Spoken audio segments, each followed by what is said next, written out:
Hey everybody, Peter Zeihan here, coming to you from the Eagle Nest Wilderness in central Colorado on top of Eccles Peak with a Buffalo Pass there below and behind me. Today we're going to go back into that post-American series I've been doing every once in a while, and specifically talking about one of the hot spots, and that will be Poland. Now, Poland is one of those countries that we don't think of very often as a major power because it has been so badly treated throughout history.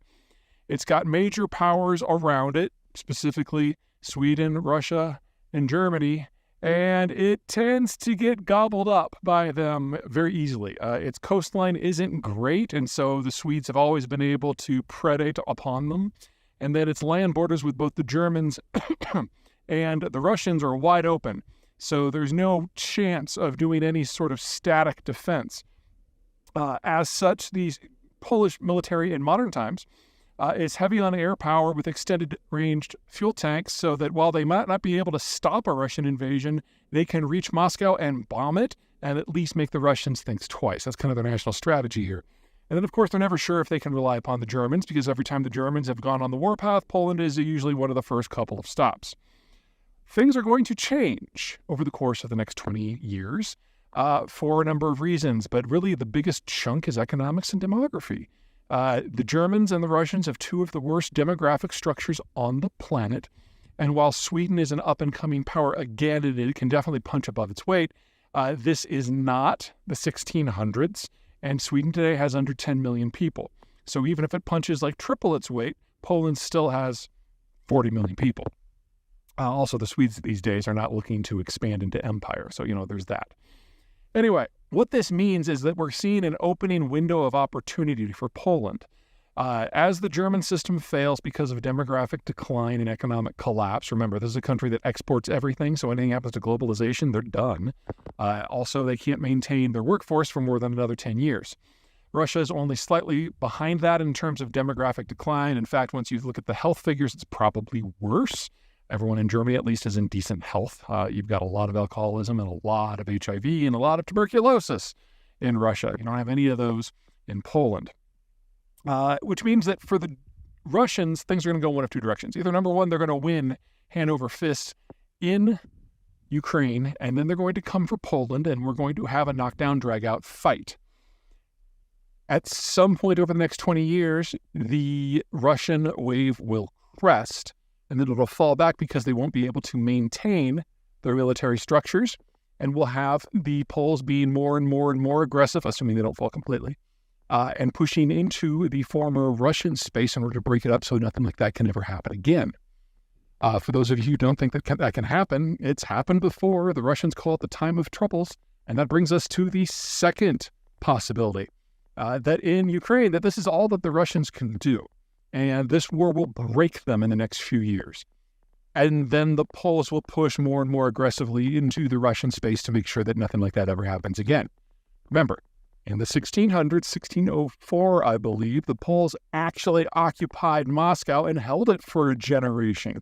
Only this time, the Russians would be in economic and demographic decline, if not outright collapse. So it might actually last a little bit longer. Now, for those of you who are Polish, don't do too much chest beating. A lot of things have to happen. Poland, like Romania, really only does well when the countries on its edges are weak. The problem you have in Poland is it's just big enough to think that it can pull this off by itself, whereas the Romanians know that they have to partner with somebody.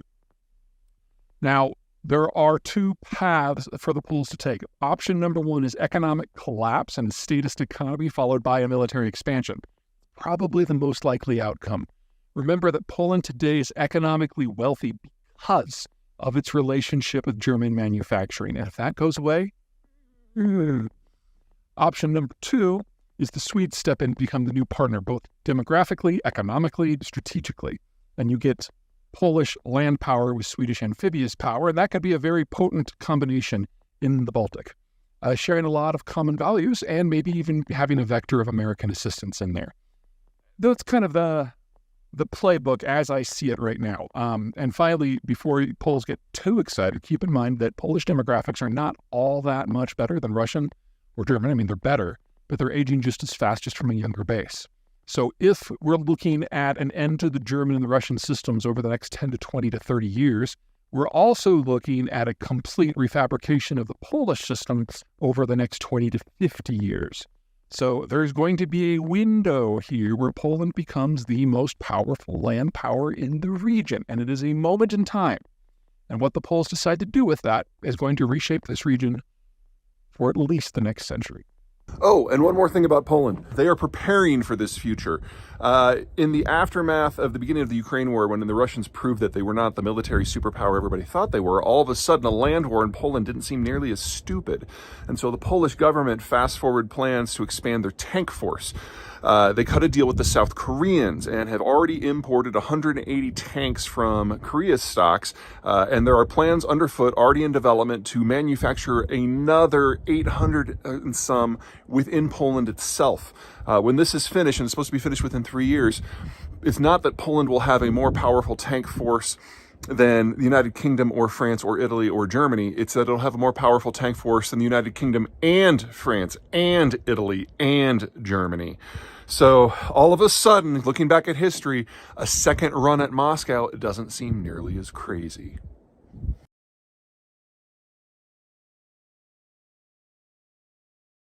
Civil stability doesn't matter until the day that it does. The only way that a Russian government changes course is when it collapses.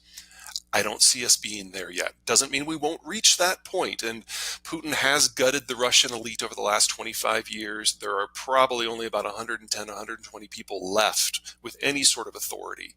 And most of them are over 55. So we are looking at the final age of the Russian government, but that doesn't mean it's going to collapse on Friday. Hello and welcome to Frontline for Times Radio with me, Kate Chabot. And this time we're catching up with the geopolitical analyst, Peter Zeihan. Peter is a best-selling author whose most recent book is The End of the World is Just the Beginning, Mapping the Collapse of Globalization. Peter, good to speak to you. Last time we met, it was for our special marking the anniversary of the collapse of the Soviet Union. Let's start then with this Tucker Carlson interview, the interview with President Putin. How I know I don't really want to give him much publicity, but how much has it been noticed or talked about in the US? You're having the normal people who have decided that despite Tucker being fired from every job he's ever been, and despite his legal defense here in the United States being that he's not a journalist, so he doesn't have to say anything that's accurate. In fact, his legal defense is I am allowed to lie, I'm encouraged to lie on television because I'm a propagandist. The people who think he's still great are talking about him, and everyone else has basically ignored it. And that's really the end of the story here. Yeah, and the former head of MI6, Britain's Secret Intelligence Service here in the UK, Sir Alex Younger, he was on the radio just in the aftermath of this and said it was unforgivably boring. Did it actually achieve anything? It achieves some clarity. We've always known that on this side of the pond that Tucker Carlson has been a Russian shill for a few years. But between not just his interview, but what he has done since the interview, he is now going out and doing Soviet-style propaganda pieces in Russia, talking about how glorious Russian life is in Moscow under sanctions. And this is the sort of things that you would have seen in the Soviet Union in the 1950s or the 1970s. And for him to have fallen so far so fast, I mean, it's a little embarrassing for him. But it gives you an idea that the Russians really are having some issues working some of their assets in the West. I'm not suggesting that the propaganda effort has not made gains, but they really have to go to kind of a lower tier of viewer if they're going to get any traction. Let's talk about Donald Trump now for a moment, making shockwaves with his comments about NATO, effectively encouraging President Putin to attack alliance members who failed to spend 2% of their GDP on defense. Has that been reported much in the US? Oh, yes, that is loud. And what has the reaction been exactly? A kind of horror from the point of view of folks in the center, which I think is not entirely honest, if we're going to speak candidly here. One of the problems that people in the rest of the world, especially in Europe, have kind of forgotten is that the the amount of time that most NATO countries had just kind of treated the alliance as a side piece really did erode confidence in the Americans and what the Europeans would do when the rubber would hit the road.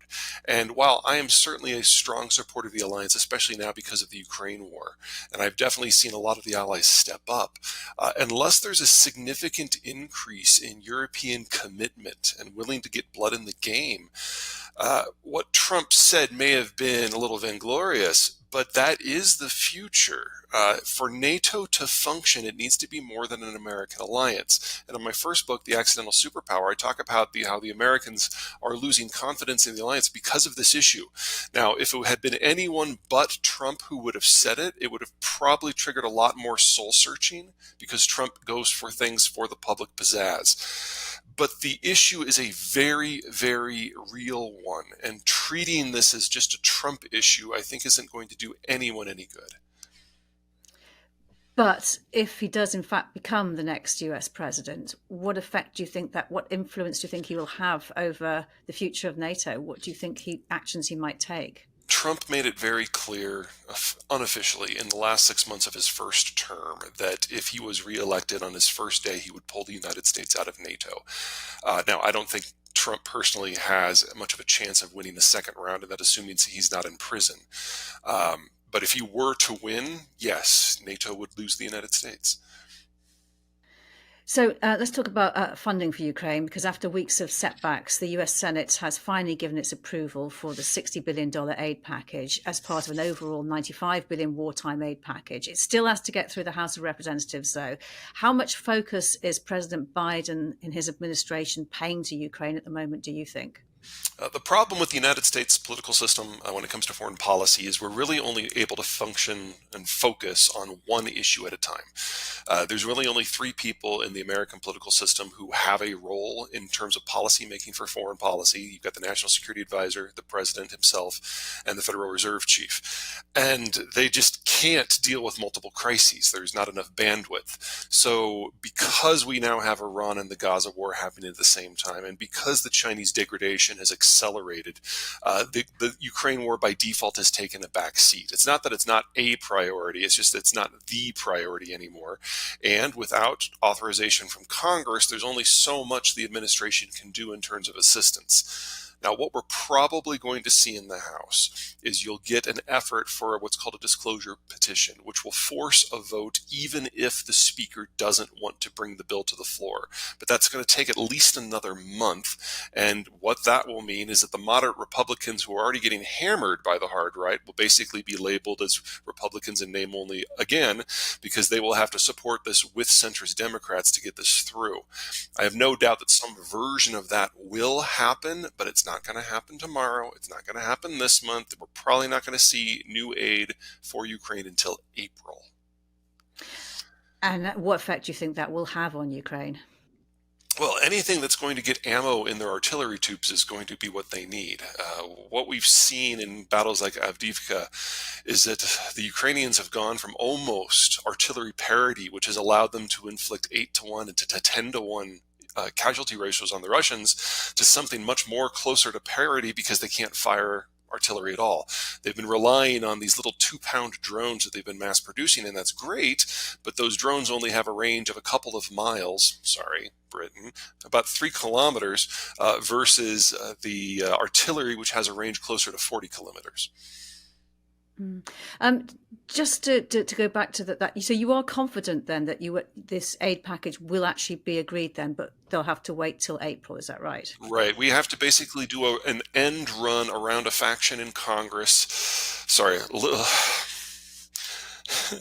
This is kind of a treat for me as an American, because we've had to follow the ins and outs of your parliament's procedures for the last 7 years. Now you get to do it for us. Okay. So the way the American system works is if you want to get a majority in the House of Representatives, it's not a majority of the votes. It's a majority of the seats. And we have a number of vacancies. So for the Republicans to get something through, they need every single vote minus one.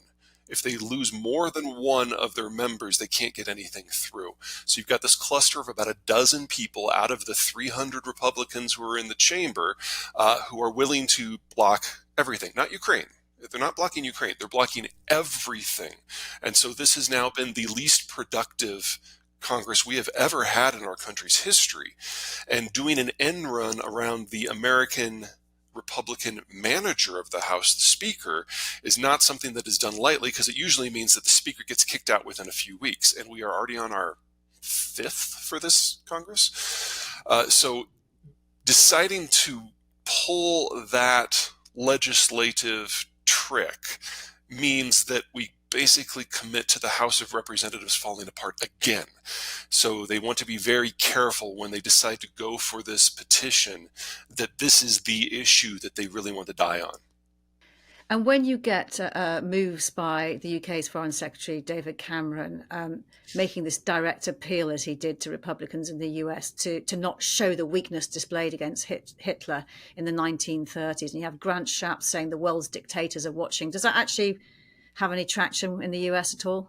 It does, not with the 12 people who are boycotting action, but it does with the mainline Republicans who realize what is at stake in Ukraine. Okay, that's good to know. Ukraine's military intelligence has this week confirmed that it has sunk a Russian Navy landing ship close to the Russian-controlled Crimean Peninsula in the Black Sea. How important is it at this moment for Ukraine to demonstrate it can still take the fight to the Russians? I don't think it's so much of a public relations issue. I think it's just an evolution of the weapons issue. One of the things that we've seen over the course of the last 18 months is the Ukrainian drone industry has really come into its own. It's holding the line at Avdiivka in a way that we didn't think was possible. And the ship that was sunk with a fundamentally new drone, which was basically a modified jet ski, something that was not in their arsenal 6 weeks ago. So the Ukrainians aren't just showing that they can hit at longer and longer ranges, but it's with more and more novel weapon systems. I think the weapon systems to watch for the most, the ones where we're going to be seeing the greatest impact on the Russians, aren't naval, though. They're these long-range air drones that are now striking chemical and energy facilities across the length and the breadth of the Russian coastline, which should be the part of the Russian system that has the best air defense. Western sanctions have had an impact on Russian energy exports, but not nearly as dramatic as what the Ukrainians have done by hitting a few fuel depots and fractionating columns. And these parts of the campaign that you describe, it comes after a major shake-up of the Ukrainian armed forces, with the Ukrainian Commander-in-Chief, General Valery Zaluzhny, replaced by General Alexander Syrskyi, and 4 new other appointments in the military. What is President Zelensky trying to achieve exactly? This is something that is a little concerning, not because I think he's made a horrible mistake or anything, but anytime you see political instability in the midst of a war, you have to be a little concerned. The outgoing folks were fairly competent and fairly politically popular. The new ones are relatively untested. But I don't want to overstate this. Whenever you have a lot of changes in tactics and strategy, especially with the dynamism of the circumstances among the allies, you're going to want to have different people in different positions regularly. The question is, what does that do to the morale of the troops? And because we've had basically the same 2 divisions fighting the Russians nonstop for 14 months now, the morale of those people is everything. So we're going to know very, very quickly whether this is going to have a positive or negative impact or otherwise. In terms of the implications for democracy, I don't see any, because these are appointed military positions. These are not civilian administrators. I wouldn't be worried at all about Zelensky and democracy until and unless they decide to not have elections. And then that's a very different conversation. You mentioned morale. This General Syrskyi, he apparently, from what I understand, is not popular with the troops. His nickname is the Butcher because of his reputation for his lack of concern for their welfare. He is trying to change that, because he's been sort of promoting a kind of image of being more caring as a military leader. It's extremely important, given the pressing need to recruit more troops. No, that's absolutely the concern. And the tactics that he has expressed in the past are wildly appropriate to the front of today, but that doesn't mean that they would be inappropriate to the front of tomorrow. So the question is whether he is capable of changing tactics and operational strategy based on circumstances. We will know very soon. And if the answer is no, then he will not be there very long. He's just visited the front line in the east of the country with Ukraine's defense minister and described the situation as precarious. What challenges does he face? Without the ammo that is necessary to hold back the Russians in multiple places, the Ukrainians have really had to ration what they have and focus on these drone assaults. The strength of the Ukrainian system militarily is that they've really devolved a lot of decision making to the local level, but the local level can only do so much if they have limited ammo. So if we don't see a change in the military supplies soon, that local authority will evolve very, very quickly into a mass rout. Because as soon as one group decides to pull out because they can't shoot back, there's no reason then to expect the others to stick around. That's the trick here. And I'm not sure that Sersky has an answer for that. But I am not a tactical guy and I am not on the front. But that is why this is all precarious. Now, luckily, the Ukrainians have spent the last 6 months doing a bit of a shadow of what the Russians have done for the last 18 months and building up a series of minefields behind their positions to retard any sort of rapid advance. So I don't think we'd be looking at a collapse of the front, but we could see a lot more movement than we've seen in the last year. And one of the challenges that General Sersky is facing is the reform of the Ukrainian army, and Zelensky wants a plan.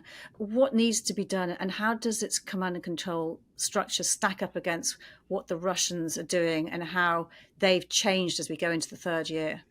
That's a good example of where Zersky might actually be the right guy for the job. So he has his background a little bit more rooted in the Soviet system of top-down control, and to this point that would not have worked for the Ukrainians. That local control, the local decision-making, the local innovations is what has allowed the Ukrainians to do well in the face of just massive odds. And against them has been a top-down control from the Russian system, which has wildly underperformed. But we're not in the first year of the war anymore. And as we enter year 3, what we're discovering is the lack of top-down control in Ukraine has prevented the lessons from each individual unit from coming up to the top, being turned into a broader strategy, and then percolating down to everyone. On the opposite side, on the Russian side, every once in a while, a lesson does come up through the top against all odds and penetrates the generals' heads at the very, very top. And they're like, yeah, that actually works. Let's have everyone do that. It's slow, it's painful, it's inefficient, but it means incrementally the Russians are getting better. And when they get better, everyone gets better. So the balance between the two has started to flip. And the Ukrainians are going to have to figure out how to translate local successes into a broader strategic approach. And that is the new guy's primary job. If he can pull that off, you combine Russian top-down coordination with local innovation, then we're in a different game. And you know, people watching the war quite closely have been saying that the actions and how much he commits to defending Avdiivka will be very key, because he is the man who at all costs defended Bakhmut, and we know what happened there. And what do you think line he will take on Avdiivka, and how important is that as symbolic of the way he's going to operate as a military leader? That's a great comparison, and I'm not sure it really paints him in the best, well, it doesn't paint him in the best light, but I'm not sure it's entirely fair. So in the defense of Bakhmut, keep in mind that the casualty ratios from the Russians to the Ukrainians was 7-1. So we can easily say that, he should have ordered a pullout earlier and to try to avoid some Ukrainian casualties. But we are at the moment in a war of attrition. And as long as we're in a war of attrition, those are exactly the sorts of numbers that the Ukrainians need. Anything less than that, honestly, is a loss for them, because the demographic overhang of the Russians versus the Ukrainians is so huge. So far at Avdiivka, we're probably looking at an even higher number, probably 8-1 to 10-1. That's exactly the position we need to be. As long as the Ukrainians are trapped in a battle of attrition, this is what has to happen. The ideal is that the Ukrainians will be able to turn this into a battle of movement. But in order to do that, they have to be able to break through the lines in the first place. And at the moment, they do not have the gear to do that. In a recent interview, the Russian ambassador to London Andrei Kelin, said that Russia cannot be beaten, bragging its resources are enormous. I know he would say this, but it has lost more than 3,000 tanks, according to a London-based think tank, since the start of the full-scale invasion. Is there no price too high for Russia? No, there is not. From the Russian point of view, unless they can achieve something similar to their old Soviet perimeter, their country's indefensible. And they're right. The Russian Federation on its own has 8,000 kilometers of exposed borders. But if they can advance through Ukraine into Romania, Poland, and the Balts, that shrinks from 8,000 down to about 800. And with their less competent military, that is something that they can plug. They're not necessarily fighting this war for this war. They're fighting this war in order to achieve a securable perimeter for when their demographics fall apart over the course of the next 20 years. It's not a stupid plan. And that means that the Russians will not stop until they reach there, or they're forced to stop. In terms of the hardware they have, yes, they've lost 3,000 tanks. That's probably the sum total of their entire pre-war operational inventory. But they have at least another 9,000 that they can refurbish in addition to anything they can bring online. So they can maintain this pace for at least another 8 to 10 years. And then there's also the manpower issue. Yes, they've lost dead and wounded probably close to 500,000 so far, but they have another 7 to 8 million men in their 20s that haven't fled yet. So again, 8 to 10 years is how long they can keep this up, and they will keep it up until they can't. Yeah, I mean, the Russian public is paying a high price for this war. Yes. We have an election coming up in Russia. We know what the conclusion will be. But how important is it that in that election, President Putin is at least seen to be winning comfortably and have the support of it? Because the ordinary person, the electricity is going off. They're having all kinds of problems outside the big cities. So it could be a precarious time, could it not, for President Putin? To be perfectly blunt, you Brits have been duking it out with the Russians a lot longer than us Americans. You know how high their tolerance for pain is. Civil stability doesn't matter until the day that it does. The only way that a Russian government changes course is when it collapses. I don't see us being there yet. Doesn't mean we won't reach that point. And Putin has gutted the Russian elite over the last 25 years. There are probably only about 110, 120 people left with any sort of authority. And most of them are over 55. So we are looking at the final age of the Russian government, but that doesn't mean it's going to collapse on Friday. You previously in this interview, you said that the US lacks the bandwidth or words to that effect to deal with more than one foreign policy crisis at a time. What do you think the consequences might be of that for Europe at this time? Well, the French keep saying that they want European sovereignty when it comes to defense issues. There's an opportunity here, but there's really not a lot that the Europeans can do in the short term, short being in the next several weeks, in order to change the American conversation here. What is required is a deep commitment to defense in the light of the idea that the Russians are coming for Warsaw and nukes are part of the conversation now. It's not just on the fringes. Now we're seeing movement out of Germany. Just in the last week, they've announced that they're basically increasing their defense spending by almost a third, and at a single leap have managed to get back up over that 2% threshold that they've been avoiding for so long. That's a great step. Can you you're a Brit. Of course, you can imagine what the German procurement system looks like when they decide to do that. That needs to happen in another dozen countries in Western Europe, not in Central Europe. The Central Europeans have already done that.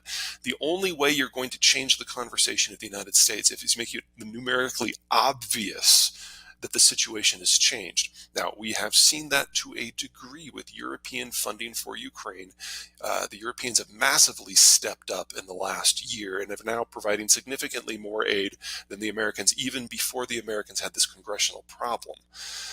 But in terms of policy, the coordinating function of Europe in NATO versus the United States and NATO just broadly doesn't exist. And that's got to change. And in terms of, you mentioned Germany, might it actually not be such a bad thing that the US forces Europe to get more serious about its own defence right now? And also referring back to the kind of things that the potential President Trump had said. This week, the boss of Germany's Rheinmetall, its biggest defence firm, told the BBC that ammunition stocks are currently empty and that Europe will need 10 years before it can be fully ready to defend itself, which is quite a frightening comment to make. Well, from an American point of view who views himself as a bit of a historian, I see both. I both don't take this very seriously, and I'm very scared of where it might lead. The Germans have proven in times past, when they feel the need, that they can turn around their entire military complex, a military industrial complex, in a matter of months. And if the funding is now there, then it's just an issue of building the industrial plant, and that is something the Germans do better than anyone else in the world, including the Chinese. So, if the decision has been made, Germany is back in the game as a major military industrial player. In the case of the Ukraine war, that would obviously been an unalloyed positive. But as an American who knows his history, the idea of Germany being in the game as a military player in the center of Europe does make me a little nervous. So for this to work in a way that it doesn't generate the next problem, it has to not just be Germany. Denmark is the most recent country to raise concerns over NATO going to war with Russia in the near future, and several other countries have done the same, as has the chair of NATO's military committee. How realistic do you think that prospect is? It's a very realistic fear. The Europeans have been deliberately downplaying the threat of a direct confrontation with the Russians ever since the war began, because they didn't really know how the war was going to go. Now that the Ukrainians are on the back foot to a degree, and there's a real concern that we could see a break in the favor of the Russians, there was always a recognition in NATO capitals that if Ukraine falls, Estonia, Latvia, Lithuania, Moldova, Poland, and Romania are next. That is the only way that the Russians get to the position where they feel they need to be. And so now that Ukraine is looking weaker, preparing the population for what is the next logical step in this conflict is smart. I just hope it's sufficiently jarring to get everyone to step up militarily in terms of training, recruitment, and procurement. What are the main developments that you're looking for in 2024? What are you going to be looking out for? Number one, it's a question of the military complex in Europe. If the Europeans can build out the capacity to get 1 million artillery shells to the Ukrainians every 2 or 3 months, that is what's necessary. So we're talking about building out the capacity of building that stuff by a factor of 5 minimum. On the United States side, we have a much harder decision to make. We, like Europe, are running out of the older equipment that we've been handing over to the Ukrainians so far. Probably 70 to 80% of our aid to Ukraine to this point has been outdated equipment that we never used. And so from a budgetary point of view, it's been a non-issue. We're running out of that, which means that we have to make a choice. Number one, we either build up our military industrial complex to build outdated equipment to continue to supply the Ukrainians, or we delve into our top line stuff. And if we do that, the logistical and the support tail that is required to train the Ukrainians, much less support the Ukrainians, has to expand massively. We're only now starting to have that conversation. We will probably have an answer before we get to the presidential election, which will of course be shaped by politics. But the equipment that the Ukrainians have been fighting with to this point, there's no more of it to be had. And figuring out how we get to the next stage is going to be very, very, very difficult. Peter Zeihan, it's been great talking to you. Thank you so much for your time. My pleasure. You've been watching Frontline for Times Radio with me, Kate Chabot. My thanks to our producers today, Louis Sykes and Morgan Burdick, and for you for watching. If you'd like to support us, you can subscribe now, or you can listen to Times Radio for the latest news and in-depth analysis, or go to thetimes.co.uk. For now, though, thanks for watching. Bye-bye. Everyone, Peter Zeihan here, coming to you from home, and I have received, no surprise here, lots and lots of questions about Tucker Carlson's interview with the Russian leader, Vladimir Putin. There's really no point in going to the substance of Tucker's interview. A couple things to keep in mind about Tucker Carlson. Number one, he's been fired from every journalistic job that he has ever had for making things up. And his legal defense when he was working at Fox in recent years was that he's not a journalist at all. So he's not responsible for any sort of fact-based reporting. In fact, he literally called himself a propagandist. Which, I guess if you're going to go for a legal defense, being truthful helps. And he's been a Russian shill for several years. So the idea that he was being a Russian shill in Russia doesn't really shock me. And it was just an example of how Putin can get his message out in front of a relatively favorable audience in the United States to stir the political pot and keep the United States unable to make a broad-based response to anything that the Russians are doing. And this is not a new program. The Russians have been doing this ever since they formed the bot farm over a decade ago. More importantly is the strategic picture that we have in the Russian space right now. The Ukraine war is not at a stalemate. It hasn't been for any part of this war. We've been seeing new tactics and new weapon systems moving. The current iteration is the Russians are combining their meat assaults, as they've been called, with a much better level of coordination with other tactics, especially with artillery. One of the things to keep in mind about the Ukraine war is that we've got two very different approaches. On the Ukrainian side, authority has been devolved down to almost the unit level. But when you disassociate your military strategy to that level, yes, you'll get a lot of creative people who are doing creative things that are very effective. But the information and the successes that they have, the techniques don't necessarily percolate back up to the top, which means that it's hard for the folks at the top to then apply those tactics across the entire front. So you get very, very effective commanders, but you don't necessarily get a very, very effective army. Russia has the opposite approach in that there's very little authority at the local level. And so they often have the Ukrainians running circles around them. But whenever a lesson does percolate up to the top, it is then imposed on everyone.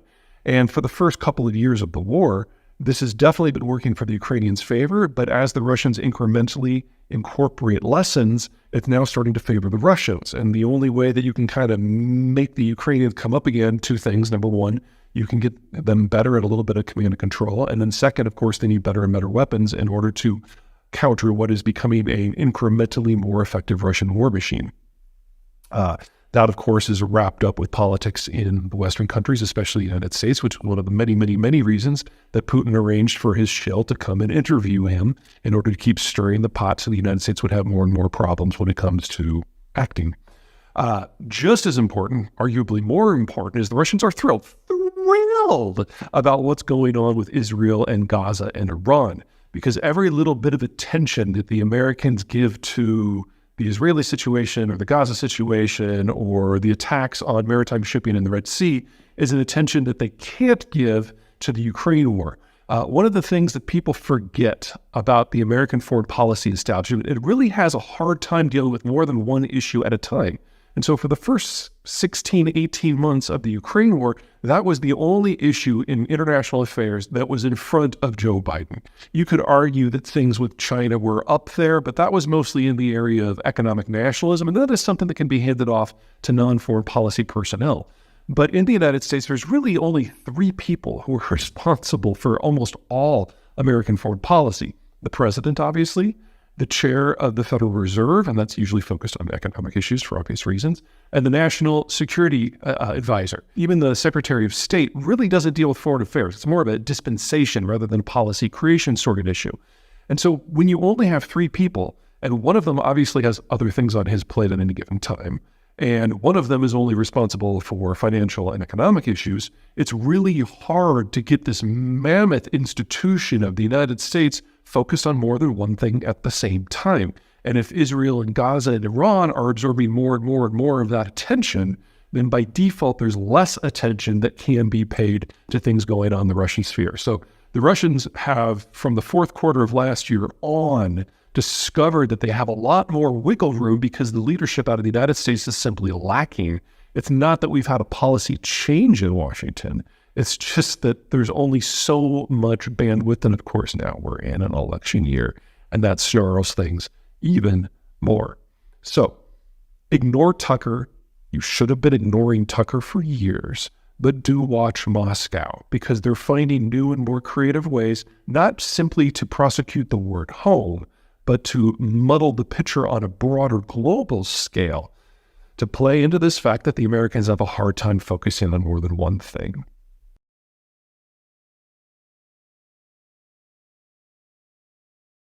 Everyone, Peter Zeihan here, coming to you from Doubtful Sound, and in this next in our series of regional geopolitics in a post-American world, I want to talk about Northern Europe, specifically the Scandinavian region. Now, this is an area that has been fractured by history. You've got islands, you've got peninsulas, you've got de facto city-states. But while they have been powerful in the past, they've kind of been sleeping for the last 300 years. And during the Cold War and the post-Cold War era, it's been fractured into a number of different governments. But I think the best way to think about this is not so much a collection of countries, but a family of Vikings who are getting to know each other again. The original Vikings were the Danes and the Swedes, who basically went off, raided and pillaged and founded little trading depots everywhere that they went. And some of those depots eventually rose to become significant countries in themselves. Think of Riga in Latvia, or Oslo in Norway, or Reykjavik in Iceland. But by the time we get to the modern era, they had been broken into different spheres of influence. In the post-Cold War environment, however, especially now with the Ukraine war happening, we're seeing a changing of fortunes as these countries are rediscovering each other. And we're already in an environment where a lot of them consider themselves so familial that they already have a lot of joint embassies around the world. But if there's one thing they're all concerned about, it's Russia. Denmark is the last country approaching the Baltic Sea, so that if the Russians ever make a bid to get into the open ocean, they go by them. The Norwegians control the northern coastline, so they know the North Point is something they're responsible for. Estonia, Latvia, and Lithuania used to be Russian colonies under the Soviet period, and Sweden is a mid-sized power that was ultimately smashed by Russian power 3 centuries ago, and only recently has kind of emerged, whereas Finland was both a Swedish territory and a Russian territory, based on which time frame you're looking at, and only really became independent in a traditional sense in the last decade or so, as it's broken away from its Finlandization programs, which were basically a way that the Soviets used to crush Finns' strategic autonomy. What we're seeing now is this whole cluster of countries coming back together, all on the same side of the same geopolitical orientation, no longer fractured by other powers, with Sweden absolutely being the center weight of all of it. It's probably best to think of most of these countries not so much as countries, but as cities that just happen to own another swath of territory. So in the case of, say, Riga or Copenhagen or Oslo, over half, in fact, almost 3/4 of the population is in that one city, and the rest of the territory just kind of hangs on. Sweden is the exception. I mean, yes, Stockholm is by far the largest, but it actually has a populated zone in the south that is agricultural. There are a number of cities going up and down the Baltic Sea coast. And so it is arguably as powerful, if not more powerful, than all of the others put together. And now that Sweden is emerging from its traditional neutrality and starting to write its own security policies, it is going to be a major force to be reckoned with. A couple things about this region to keep in mind.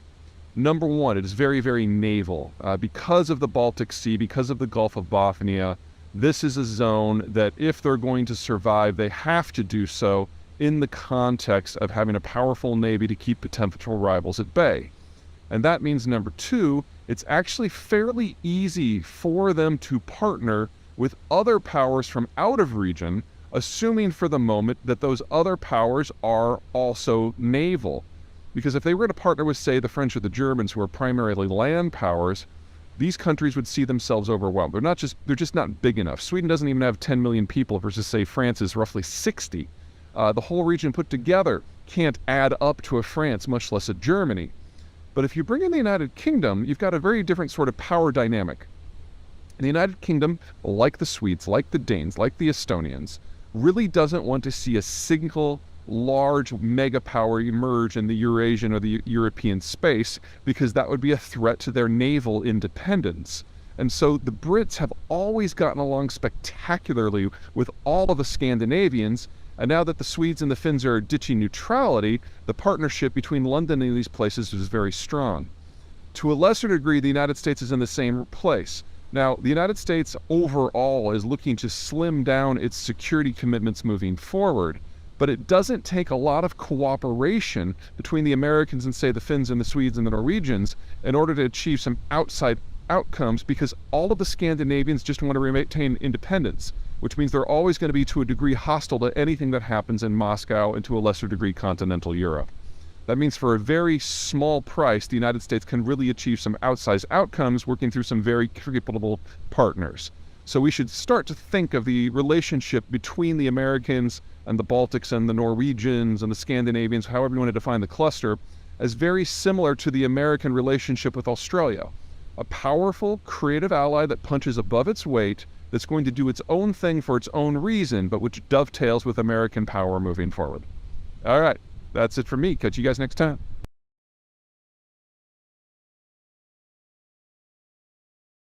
Good morning from a frigid Colorado. It's a balmy 0 degrees this morning, and today I'm going to tell you a tale of 3 companies and the state of the semiconductor industry from a technological and production point of view.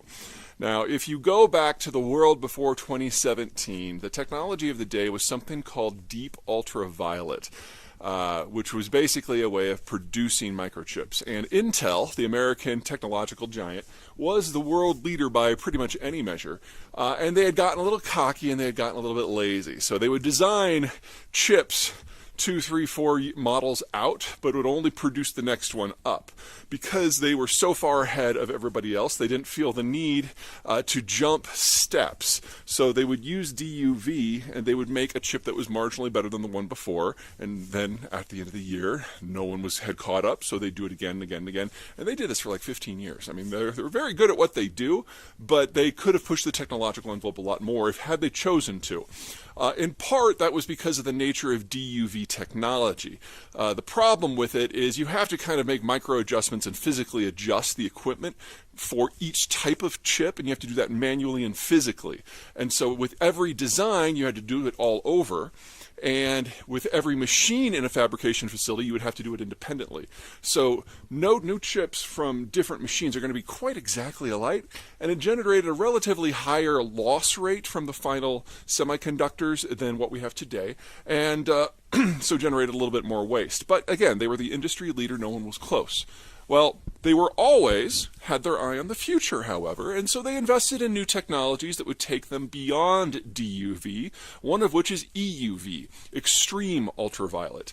And the company that developed that technology is ASML out of the Netherlands.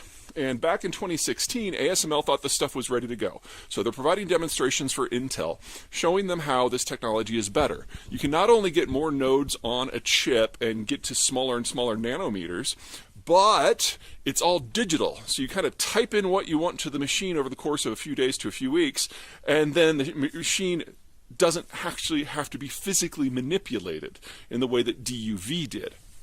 Now, what that would mean is you'd have a higher success rate and more efficiency, but back in 2016, Intel was like, I don't think this technology is quite right, and we're the industry leader, we're going to give it a few more years.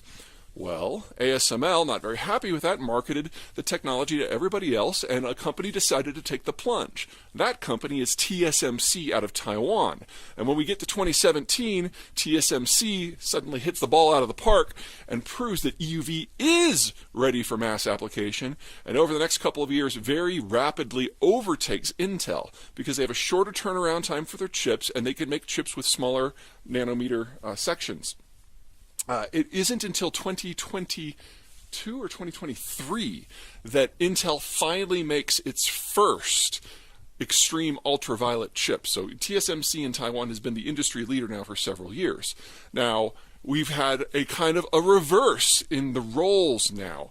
ASML, the Dutch, have another new technology called high numerical aperture, whose physics I'm not even going to pretend to understand, and they have marketed again, and this time Intel is the one that's behind, and they're kind of desperate and kind of hungry, and TSMC is the one that's resting on their laurels. So the first delivery of those new machines, the high NA chips, went to Intel in the second week of January of this year. And Intel expects two things. Number one, they plan to overtake TSMC using the EUV technology in 2024, hoping to get down to 2 nanometers. Right now, the industry lead is at about 3 nanometers, and that's a TSMC product. And then next year, they hope to leapfrog even further, provided that these new high NA machines work, which we'll find out pretty soon. Anyway, that's where we are right now. In terms of the overall geopolitics, it's pretty straightforward. Right now, 90% of all IHN chips are made by one company, TSMC, in one city in Taiwan. It's a high concentration. But if Intel, working with ASML, can pull this off, all of a sudden we will have facilities in the United States that are working on the higher end stuff, with some of the first facilities that are going to be going online outside of Phoenix and Columbus, Ohio. So stay tuned, because the geography of these chips is about to evolve pretty significantly if high NA works. And if not, we're still stuck with Taiwan. It could be worse.